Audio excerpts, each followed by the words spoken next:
আসসালামু আলাইকুম। আজকে একটা স্টোরি শুনবো, ভাইরাল হওয়ার স্টোরি। আমরা দেখি পৃথিবীতে ভাইরাল হয় অনেকেই অনেক কিছু। সাধারণ মানুষ হয়ে বিশাল এই পৃথিবী জুড়ে ভাইরাল। মানুষ পৃথিবী জুড়ে ভাইরাল হয়, পরিচিতি লাভ করে। পরিচিতি লাভ করে সুপরিচিত হয়ে যায়। সম্মানিত সুধী, আজকে আমরা যার কথা শুনবো তার গল্পটা একটু ডিফারেন্ট। তিনি শুধু পৃথিবী জুড়েই ভাইরাল, পরিচিত, সুপরিচিত নন। তিনি পৃথিবী ছাড়িয়ে আসমান পর্যন্ত ভাইরাল হয়ে গেছেন। তার সুপরিচিত রয়ে গেছে।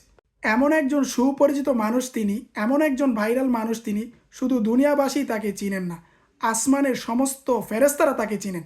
শুধু আসমানের সমস্ত ফেরেশতারাই তাকে চিনেন না, সমস্ত ফেরেশতাদের সর্দার তাকে চিনেন। এমন একজন মানুষ, শুধু ফেরেশতাদের সর্দারই তাকে চিনেন না, স্বয়ং আল্লাহ রব্বুল আলামিন তাকে বিশেষভাবে জানেন এবং চিনেন। এমন একজন ব্যক্তির সম্পর্কে আজকে আমরা জানব। কি এমন আমলের কারণে তার এই অর্জন। চাইলে আমরাও এই অর্জন করতে পারি ইনশাআল্লাহ। সম্মানিত সুধী, তিনি আর কেউ নয়, তিনি আল্লাহর নবীর প্রিয় সাহাবী আবু যর গিফারি, খাদিমুর রাসূলুল্লাহ সাল্লাল্লাহু আলাইহি ওয়াসাল্লাম। তিনি ছিলেন আল্লাহর নবীর খাদেম, খাদিমি খায়রুল বাশার।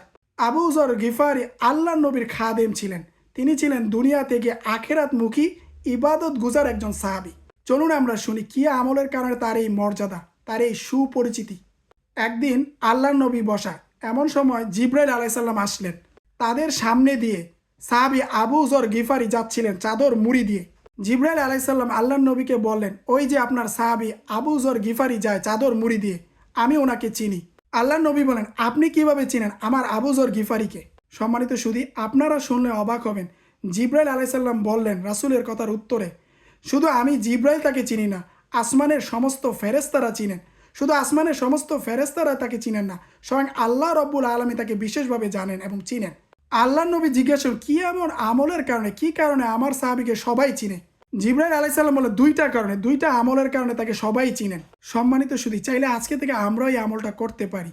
এক নাম্বার, এই সাহাবীর আসমানে এত জনপ্রিয় এবং সুপরিচিত হওয়ার একটা কারণ হচ্ছে লিসিগরিহি আলা নাফসিহি, লিসিগরিহি আলা নাফসি, সে নিজেকে ছোট মনে করে।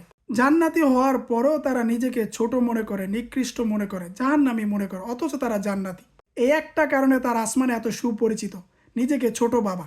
আমরা কিন্তু অনেকে অনেক বড় মনে করি, আসলে নিজেকে ছোট মনে করা।